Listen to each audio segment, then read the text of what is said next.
Você nasceu em Tanis, entre 1090 e 1060 antes da Era Comum. Parabéns! Você ganhou na loteria. Enquanto a maioria dos recém-nascidos no Egito está destinada a uma vida de trabalho duro, você veio ao mundo na família real.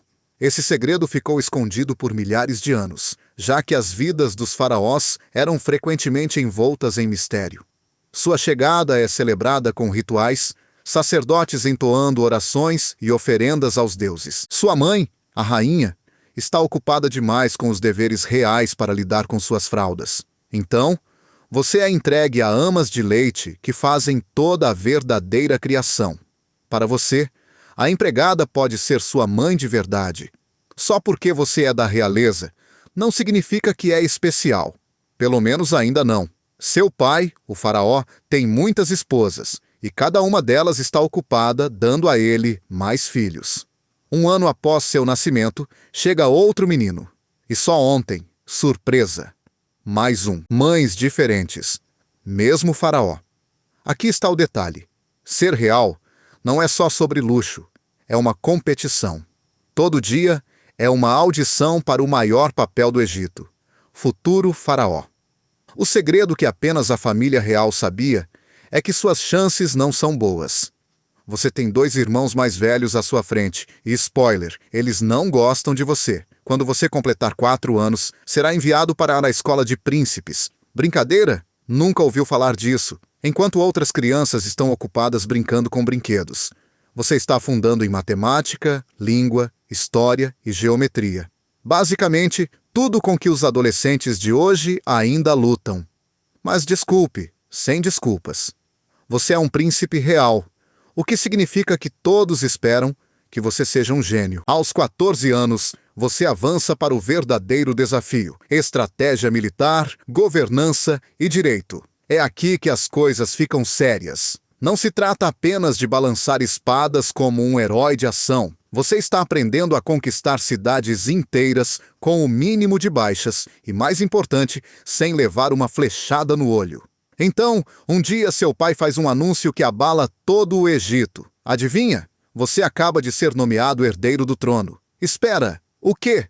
Você e não seus irmãos mais velhos? Isso não faz sentido.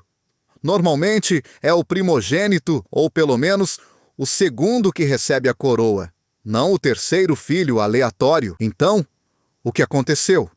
Ele sabia que seus irmãos mais velhos não receberiam bem a notícia. Então os enviou para servir como sacerdotes. Sim, eles foram promovidos a uma vida de cânticos e trabalho no templo. Pode-se dizer que eles não estão felizes com isso. Se olhares pudessem matar, você já estaria mumificado. Mas quem se importa com o que eles pensam? Agora, você é o próximo na linha para o trono. Pela 3ª vez na sua vida, você vê seu pai pessoalmente. Ele te chama para a corte, te examina de cima a baixo e declara que você foi escolhido por sua sabedoria e pela vontade dos deuses. O que isso significa? Quem sabe? Ou os sacerdotes lhe disseram algo em uma visão, ou os deuses decidiram que você era o menos provável de iniciar uma guerra civil. De qualquer forma, agora você é o próximo faraó do Egito. Sem pressão, certo? A escola acabou. Finalmente, sem mais matemática, sem mais palestras e sem mais professores respirando no seu pescoço. Mas espere, fica ainda mais incrível. Seu pai ordena que você o acompanhe em uma campanha contra os núbios. Ótimo! Hora de colocar todo aquele treinamento militar em prática. Você se sente bastante confiante. Na aula, era simples.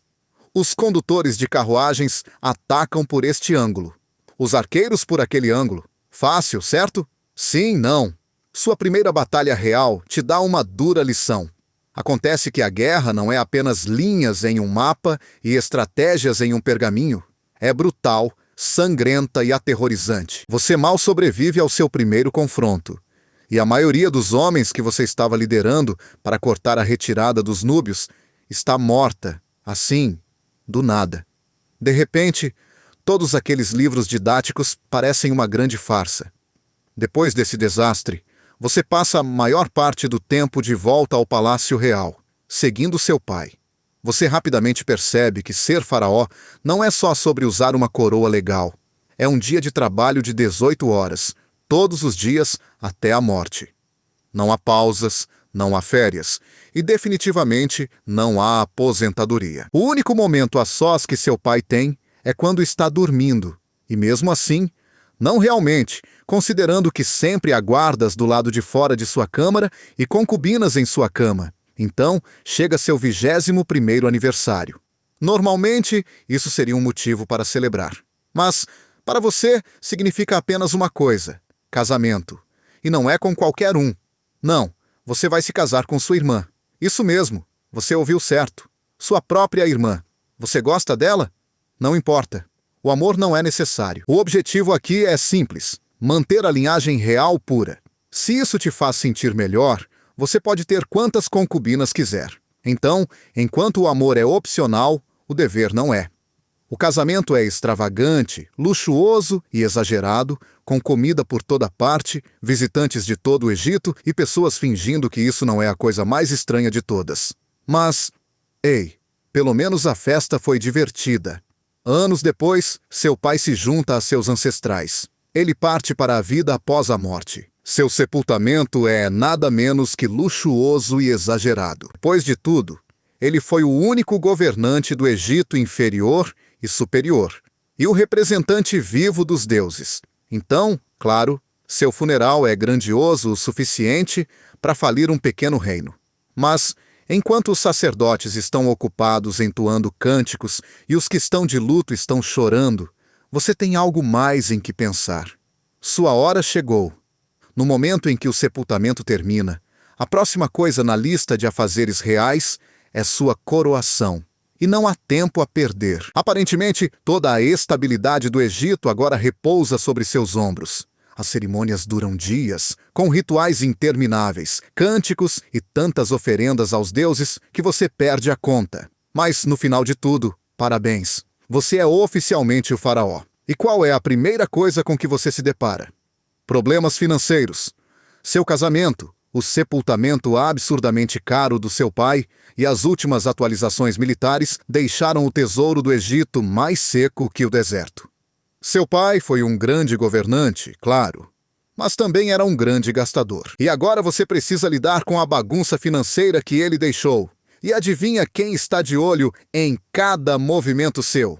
Os antigos conselheiros do seu pai. Eles te observam como abutres, esperando para ver como você vai se sair. Então, você faz o que qualquer faraó inteligente faria. Aumenta os impostos dos seus estados vassalos.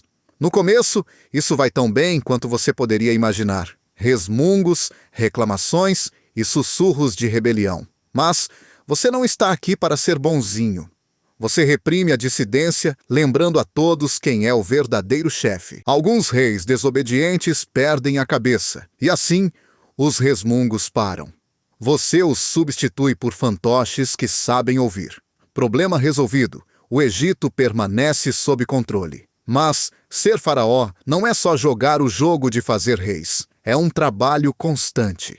Você está atolado em reuniões, relatórios e deveres religiosos. Faz ofertas semanais aos deuses porque, aparentemente, até eles exigem um pedaço da sua agenda. Você trabalha do amanhecer até tarde da noite, enquanto as pessoas comuns reclamam de seus exaustivos empregos das 9 às 5. Tente um horário das 7 às 9, plebeus. Mas, ei, pelo menos há uma vantagem. Você vive uma vida de luxo absoluto. Andar? Nunca ouviu falar disso. Você não coloca os pés do lado de fora. Servos te carregam em palquins como a encarnação humana do luxo. E, caso o sol egípcio sequer pense em tocar sua pele real, há uma equipe inteira de servos agitando enormes leques para te manter fresco. Você come as melhores iguarias, bebe os vinhos mais ricos e usa joias que fazem os olhos dos plebeus se encherem de lágrimas. Mas, claro, o luxo tem seu preço. E no seu caso, são dores de cabeça diárias. Por que a maldita peruca?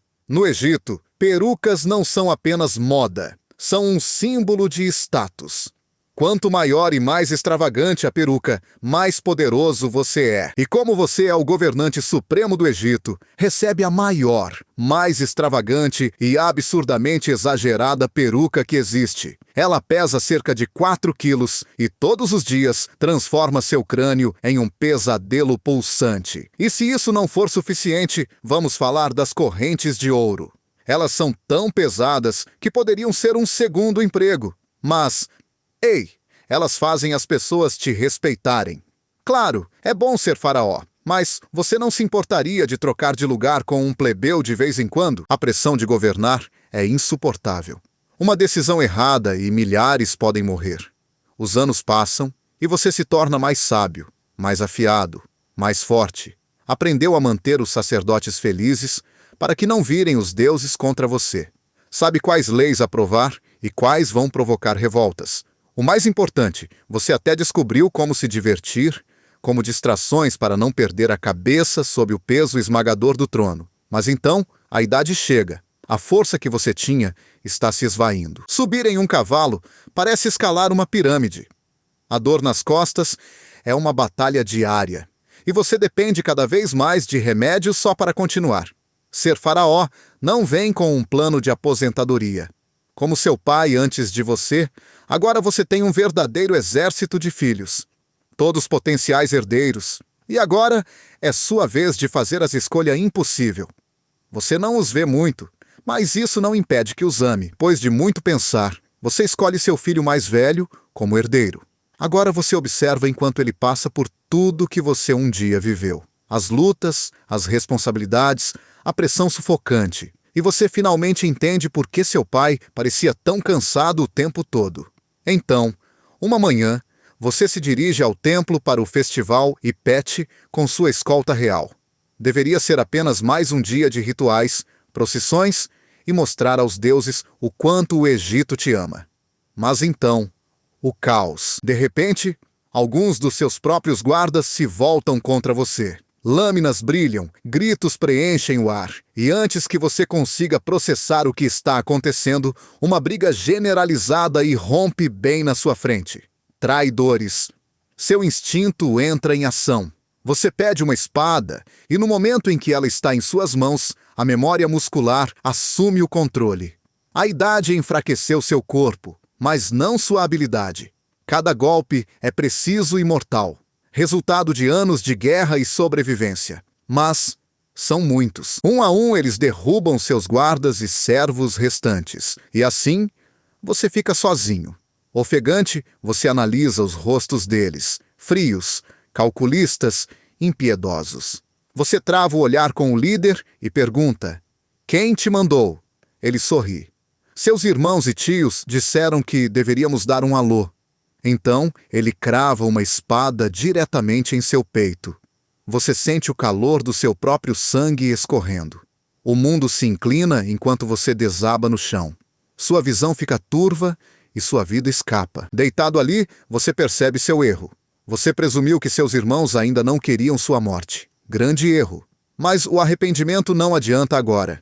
Você governou o Egito bem. Não falhou com seu povo ou seus ancestrais. Seu pai, o grande faraó antes de você, estaria orgulhoso. Os egípcios vão lamentar sua morte. Eles construirão monumentos em sua homenagem. E, enquanto a escuridão toma conta, você sabe uma coisa com certeza. Seu pai e seus ancestrais estarão te esperando.